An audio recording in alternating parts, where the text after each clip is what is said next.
Hi, thank you for joining me for this episode of Intuition Your First Sense. Another request from a listener. I love getting these because, honestly, sometimes coming up with the subject every week can be a little challenging. I have such varied interests, but I want to keep it applicable and relevant for those of you listening. So the more that I have the feedback or the request, the better that is and helps me to serve. So this week we are going to talk about spirit guides. And I had done an episode very early in the recording of this podcast about them. The request was to go into more detail. I don't know that there's much more detail I can go into, but I'll do my best. Starting off with, what the heck are they? So spirit guides, in my experience, are energies. Think of them as your team. They're the supporters, they're the encouragers, sometimes pushy energies that exist that are part of your soul's journey. So I've been talking a lot about the soul and how we can connect with that recently. And if you haven't listened to those episodes, you can catch up with them after this one. And so the spirit guides, before any of us come in to another lifetime, we have what I consider to be like the round table discussion. So there's probably no table since we're non-physical, but to make it relevant to this realm, there's who's going to be my supporters. And I do believe from a soul level that we choose our spirit guides. Some of them have been with us for many, many, many, many, many lifetimes. And others are kind of new on the scene. And because there's a level of advancement, if you will, promotions, expansion within the spirit guide realm too. But who are they? Well, each of us that are in this human incarnation are learning. We are doing our best, hopefully, to expand, to hear our souls, to be of service here in some way, to connect with others, to learn to love self, right? So we go through lifetime after lifetime after lifetime to kind of nail this, get it done. And then at the point where it's no longer necessary for us to incarnate into human self, we then are elevated. And I only say elevated because we no longer come back into the physical. So our frequency will be at a maintainable higher rate. It doesn't need to come into these, kind of brick and mortar bodies that we have. Some of us are built a little bit more like brick and mortar than others. But so when we come into these bodies, we are still in process. We're still learning all of that self-love and then, being of help. So when you arrive as a soul in all your lifetimes, and then in your last human lifetime, and when you essentially complete the whole human contract, you are then elevated to a spirit guide realm and level where you then assist humans coming in, because there will always be unless we do ourselves in, but I really believe in our ability to learn and to grow and to work out some of the challenges we've got going right now. So when we elevate to that place, we'll then help another soul who's here, a physical being who's here, to help guide. It's in the name, spirit guide your spirit. So if you have someone in your experience, or you are that someone in your experience who's saying, well, this is my last lifetime, you're going to be a little surprised when you get to that whole life review. And then, okay, what would you like to do in the next lifetime? Because it's, at least of my understanding and my belief, that if one is on their last lifetime, they're not going to be tooting their own horn about being on their last lifetime. So they're likely in a place of enjoyment, playfulness, service, helping, teaching, not necessarily in the classroom because there's a lot of teaching that happens everywhere. So when you do that process and then your spirit guide, of course, you kind of start at the bottom again. So you may be the spirit guide for parking spaces or the spirit guide for maybe employment, or helping the person to find a pastime that they enjoy, be it tennis or crafts or singing or cooking, won't really matter, but something that they enjoy. So that would be your honor, really. So don't think of this as, oh, I got to go to work again.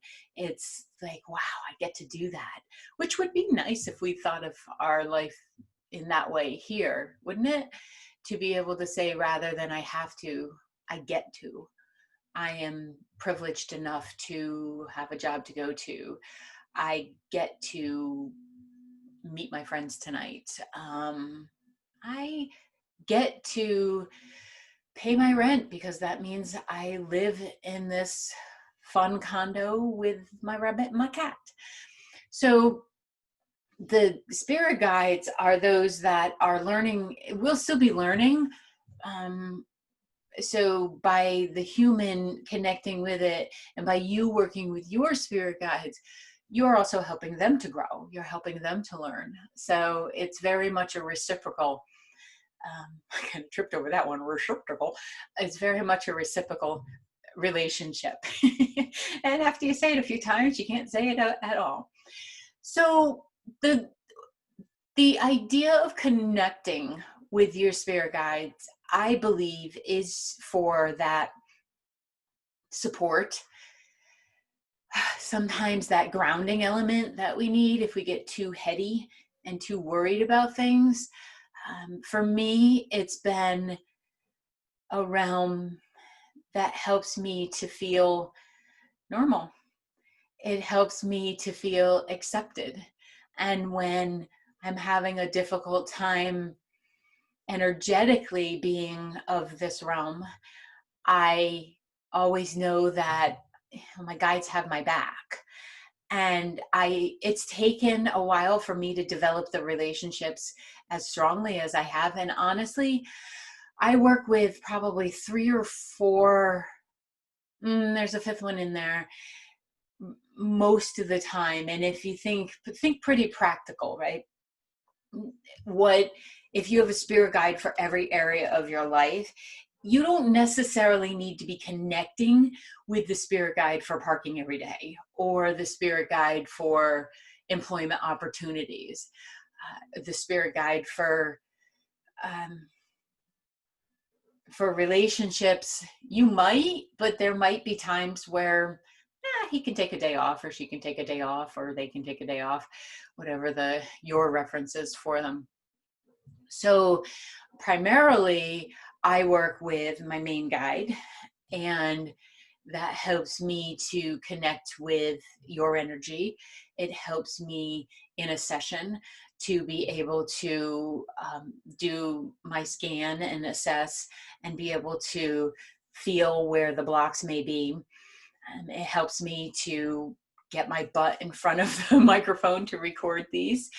And it helps me to remember that I am an eternal being. So whatever might be coming up for me that day that feels challenging or insurmountable, I'm eternal. So if it's not possible on a Wednesday, maybe it's possible on a Thursday.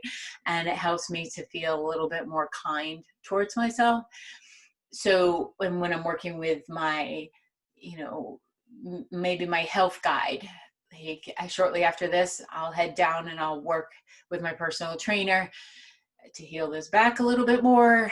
I'll take my health guide with me. And it's just a way of having surety, of having a support system that I know is there for my highest good, but also for theirs, for their expansion. So if I learn something along the way, I do feel like it flows back to them.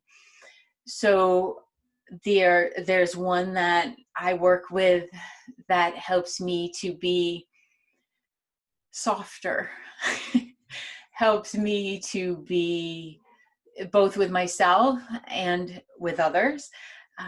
She helps me to embrace the feminine energy that runs through all of us, that sometimes just is not my focus. And I'm obviously good with that, but there's a peacefulness too, whether, no matter your gender identity, embracing that femininity, that that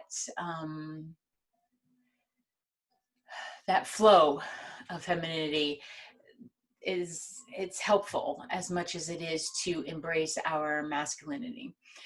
So you have, like I said, you have a spirit guide for every area of your life. They are not your personal assistants. So you can't assign a spirit guide to do something for you. Not how it works. They are there to maybe provide some insight, encouragement, good ideas, inspiration. Did I say that already? Lit up energy. And they're there really to provide a continuity or a bridge, another bridge to your soul self and your human self. So it's not something you can order someone to go get me that partner. However, they could work well with letting you know when you're maybe dismissing someone who is a possibility. They may tap you on the shoulder and say, how about you call her back? Or how about you return that like, wink, thumbs up, whatever, if you're working with the apps. So how about you do that, even though there's a part of you saying, why am I doing this? It's a good indication if that you have a guide communicating with you. If you're asking, why am I doing this, even though I'm not really sure that I know what to do here, it's pretty good chance that there's a guide at your back, helping you along, kind of like you do with a young child when you need to move them through like the door frame or something. And so not your personal assistant, but absolutely there to help you navigate this physical realm. I'm having a little bit of a chuckle inside myself because as I say navigate, I have a terrible sense of direction in this physical realm. If somebody says to me, go northwest, I'm like, nope. What business is there? What tree? What landmark? Northwest means nothing to me unless I take out my phone and use the compass app, which I have, because I can't stink and tell which direction is northwest. I accept that of myself, but I'm just thinking, I bet I have a directional guide or a map guide that I could draw on. Because if I get lost, I've never been really lost. I have a joke that if I'm still in the same state, I'm not exactly lost. I'm just maybe misdirected. But if I get turned around, I'm actually really good at finding my way to where I need to be. So maybe it'd be a good idea to bring a guide on board. So you can look at whatever area of your life is not exactly lining up and think, well, I wonder how a guide would help me in this area. And sometimes, like I said, it is about the support. It is about giving you the courage to try something. So if you've ever been in a situation where you felt like you were supposed to go left and you ended up turning right, and then you're questioning, what am I doing here? It likely was influenced by a guide. And sometimes that's because you will connect with someone, and that could be in an aisle in a store, right? You didn't need to be in those center aisles where the food isn't all the healthiest, but you end up there, and it's not the craving for the Oreo. You actually end up connecting with someone you've been saying, oh, I need to text them or call them, and then just the days roll by. So that to me is like spirit magic. That's your guide communicating with their guides to get you both in the same space, so that you can make that plan for lunch or catch up or whatever the intention initially was, that it kept rolling through your head to contact them. So they want to be of service, but the important part here is no being, be it angels, spirit guides, ascended masters, even source or God, Allah, universe, the light, some people call it the light, can interfere without our permission. Like, we have to invite these energies into our world. So I always, when somebody says my guardian angel must be off duty, my response is, well, have you asked them to be on duty? And this gets mixed.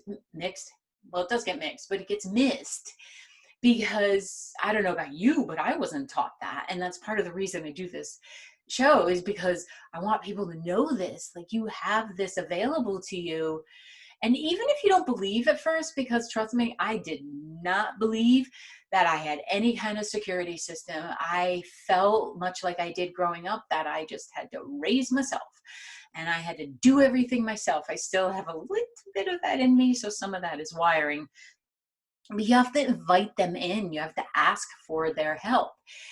And their specialty, I do believe, lines up with, like, there's, however the soul grew when they were in human form.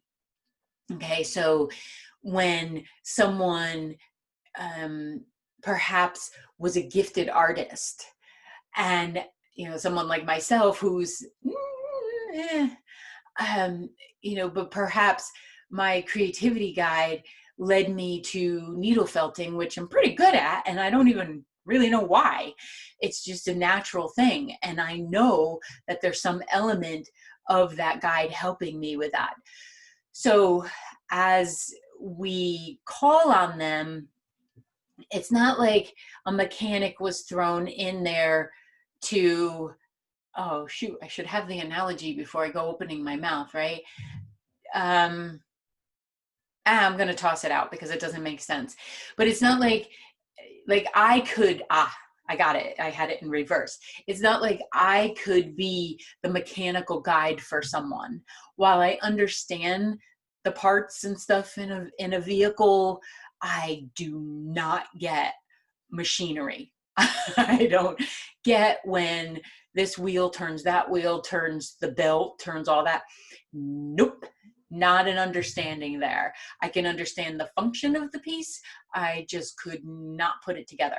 So you wouldn't want me, once I do my evolution, you wouldn't want me being your mechanical guide, right? You would want someone that has that experience, who's literally done it, that has it in, I believe, like the cellular DNA of their being. So when you feel like you would like some help, maybe it's practicing compassion. Well, then ask to speak to your compassion guide. If you're studying for a test, let's bring in your scholar, or let's bring in the teacher guide. Okay, so see how this works. You need a parenting guide, call that one in too. But they have to be invited, and because it needs to be an interaction and of choice. So how do you meet your guides? It's not that difficult to meet them. I have sometimes, even with myself, found it difficult to figure out who am I communicating with. So the way that I always suggest that you would meet your guide is you find a moment of peacefulness, of quiet, no music, nobody going to interrupt you. And I wouldn't recommend doing this as you're going to sleep, because you'll nod off and you'll not remember who you met. So taking a moment, wherever that is, you can do it sitting next to a stream. You could do it in your living room, or I have even pulled over in my car, or I found that if I'm driving by and I have the time and there's just a serene spot, I'll pull over and I'll have a little chat and say, okay, what's up, guys? What would you like me to know? So that's what you have to do. You have to you have to get still. I've not been able to do it while moving, and that might be me. That may very well be me. I can meditate while on a run, but connecting with my guides, I don't know if I can't multitask that much. So I feel like if someone really wants to connect, they're able to. It just takes a little bit of practice to know how are you receiving it. And this is one of the reasons that even when I teach classes, I am not going to tell you how you receive energy. You have to experience that. You have to be your own guru. You have to be willing to say, okay, I am paying attention to what's going on around me. I feel a slight cooling sensation on my neck. Is the fan on? No, the fan's not on. I'm okay, cooling sensation on the neck. Who are you? How can I help you? How do you help me? And it takes practice, it takes commitment. I believe that the connection process isn't immediate, although there can be some of those seemingly easy connections. It's usually because somebody's been practicing and they just didn't know they were practicing. So when you're receiving those sensations, because remember, we're physical. So a lot of the times, those in the non-physical will make their connection known to us through a physical sensation. So I get a tingling on the top of my head when one of my guides shows up. So my main guide pushes me, like I feel like I'm rocking back and forth. The one that took me forever to figure out what is my guide for that softness, that femininity. Well, you can imagine her message was so soft, and her physical sensation for me was so soft. I worked on that for a good 7 months to try to identify what was the sensation and how was she of service to me, and how could I help her, because it was just so subtle. I couldn't get it until one day I decided just to slow everything down, my breathing, my thought process, no distractions, just really zeroed in on that, almost to a out of body experience. And this was what, 5 or 6 years ago. So when someone comes to me and they sit down, I can see their guides immediately. I can connect with their guides immediately. My own still takes this commitment, because my soul is no different than anyone else's soul. And it doesn't matter how proficient you may be at experiencing energy, it could still take you a year to connect with one particular guide. And honestly, because it's worth it. If it just comes easily, I just don't think that we respect it or honor it enough. We want to, but spiritual drive-through doesn't work. So you can definitely take a class and learn and have an experience, but the practice of it has to be consistent. So the best way to do that is to have a consistent process, is to be in a meeting space. So perhaps you set the first 10 minutes of your day. You can sit there with a cup of tea or coffee. You don't have to be sitting on a perch oming. You can be staring out at the birds or, at the skyline. It's fine. It doesn't have to be this perfect scenario. It just takes the intention. Now, I would ask you that if you're tapping in with your guides, that you first take a moment, you center in, you ask for white light to surround you, and that you go in with an intention of curiosity and of fun and of exploration, and thinking of it as creating that channel in which to communicate with them. Because once you get familiar with how spirit guides and that realm feels for you, it is higher than ours. So it does take getting into a slightly different mindset and energy frequency. But once you get used to it, you can pretty much pop in and out. And then I suggested to one of my clients, he's on the road a lot. This guy's in his car, or truck rather, a lot. And I said to him, will you spend all that time in your truck? Do you ever just stop and have lunch, or ever just stop and even take a little nap? But instead of zoning out to a nap, what if you said, at the next pull off, let's have a little meeting. And they'll respond. I promise you they respond. It does take us a little bit to get used to it. So have patience. Don't rush this. There's no need to rush it. The fact that you're asking means that they'll be present. It's just the communication does take commitment.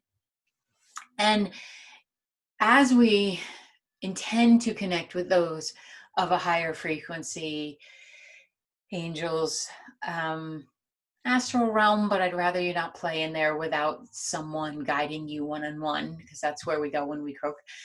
I'd rather you not play in that without somebody there who's familiar with it. The spirit guides, the ascended masters, archangels, angels, archangels, ascended masters, big kahuna, that you have to raise your own frequency to be able to connect with that. And you can do that through meditation, through getting plenty of sleep and water and good foods and exercise. And yes, meditation and calming of the overthinking head. I'm of the belief that we're not really going to stop our thinking. You can have moments of pause, but if you stop your thinking, again, you're out of here. So when you're practicing and you're doing a meditation practice, just know that having some thought in there is absolutely brilliant. But you just want to arrive in a space where it's calm, and it's not nagging at you. So you want to be in that kind of space, because that often, not just in communicating with the guides, but often, because that will raise your vibration too. And drop the drama. So if there's those around you who only want to be contrary, or because they're just in their own place, or you just don't resonate with anymore, there's a lot of that happening because of external circumstances, and people are really showing who they are either through stress or through the influence of those who act poorly in our administration. Choosing to depart from those relationships will immediately raise your vibration. You have to look at your participation to make sure you're not the one poking the fire. But if you want to communicate and to develop a relationship with these beings, you really have to do your part. And that's a whole person approach, not simply maybe the 20 minutes you sit down to have a conversation. So as you move through your life, there's likely to be guides that are more prevalent, the ones that show up on a more frequent basis. So if you're new in a relationship, that romance guide or that love guide will likely show up, but also separate from that is your relationship guide that is, maybe helping you understand how you've been in a relationship before and how you might want to do this one differently. And that's a very good idea. So if you're changing jobs, it might be that, yes, your employment guide is there, but perhaps also the one that helps you with self-confidence or with I'd rather have self-assurity, because sometimes confidence is that it's a con. We're not completely feeling it, but that self-assurity in there, in the belief in self. So there really isn't an area that you can think of your life that there isn't a guide. Now, I can understand some people are going to do the math. They're going to be like, how the heck is that possible? That each of us have that many souls helping us out.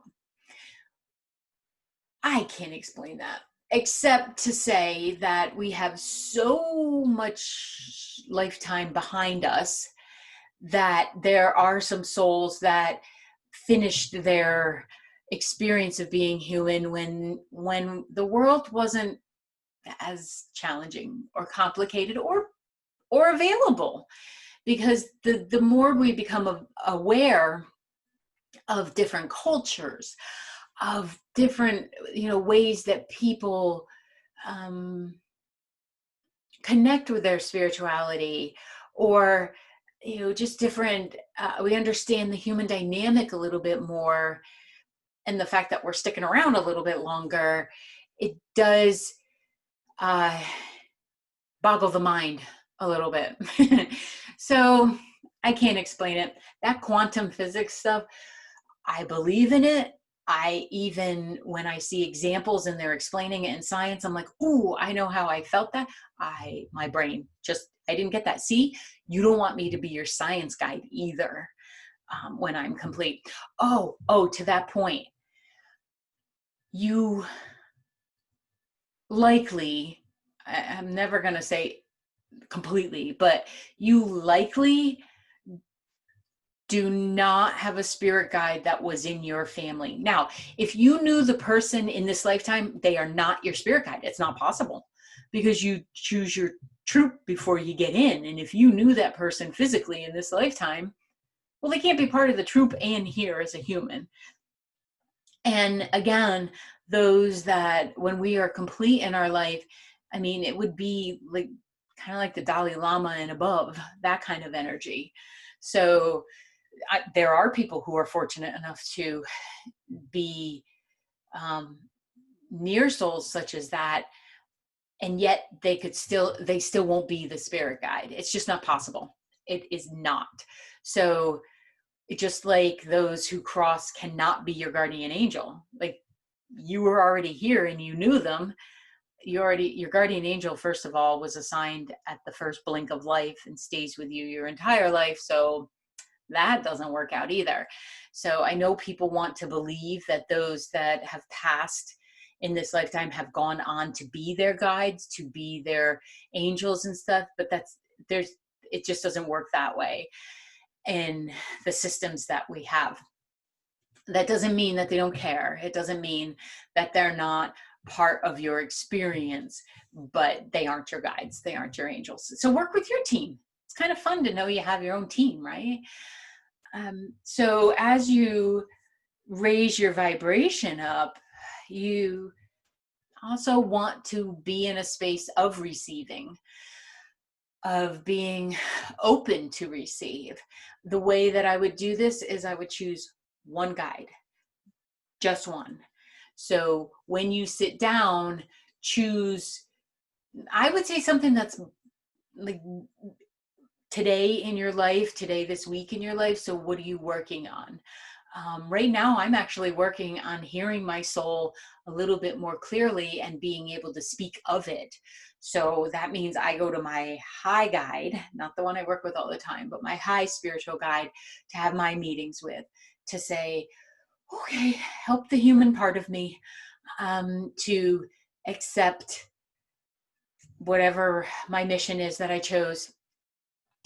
What's your mission? Should you choose to accept it? Well, I already accepted it before I got here. So, but to help me with that. So you sit down with the one guide. Okay. So if you have a particularly challenging day ahead of you, perhaps you ask for your emotional support guide. It's not an emu or a llama or a rabbit. It's not. But you can ask for an emotional support guide to help you through a situation. Okay. So this process goes on as long as we go on. And I know sometimes it exhausts people when I say, don't worry about it, you're eternal. You'll figure this out eventually. But this is truly the case. And in all reverence, once I recognized I had this support in the world, and then checked in to make sure I wasn't being delusional. I do question that. I do ask that. And then I do trust. So once I realized that,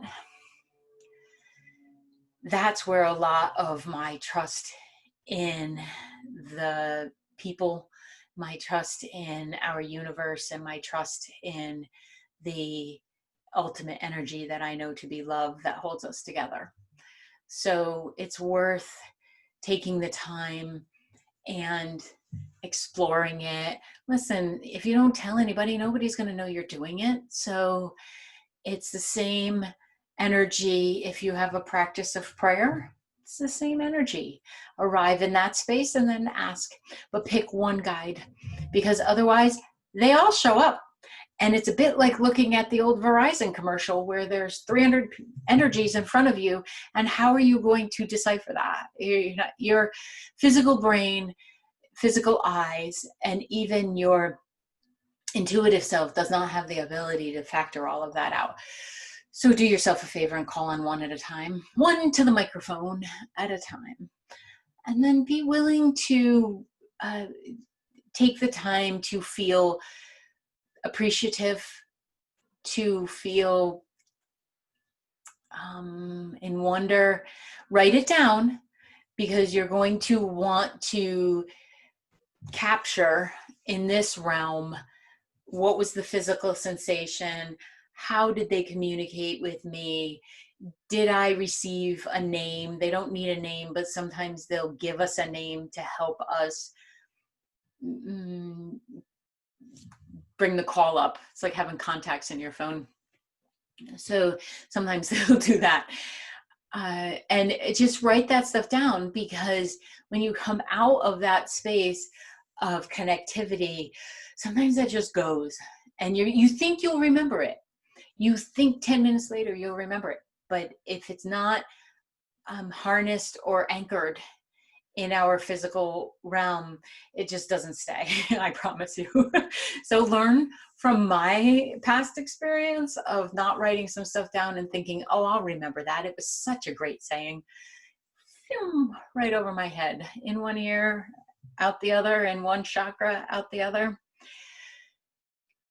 If nothing else, as you create this time to connect and to consider your guides, you'll take some moments of peace, and that's going to help every operating system that you have, from your emotional, your spiritual, your adrenal, your mental, and just your heart space. It's going to clear out your chakras. So the time spent is not wasted. And don't beat yourself up if the first 3 or 4 times, 5, 6, 7, 8, 9, 10 times, you don't feel a sensation, it's worth putting the effort in.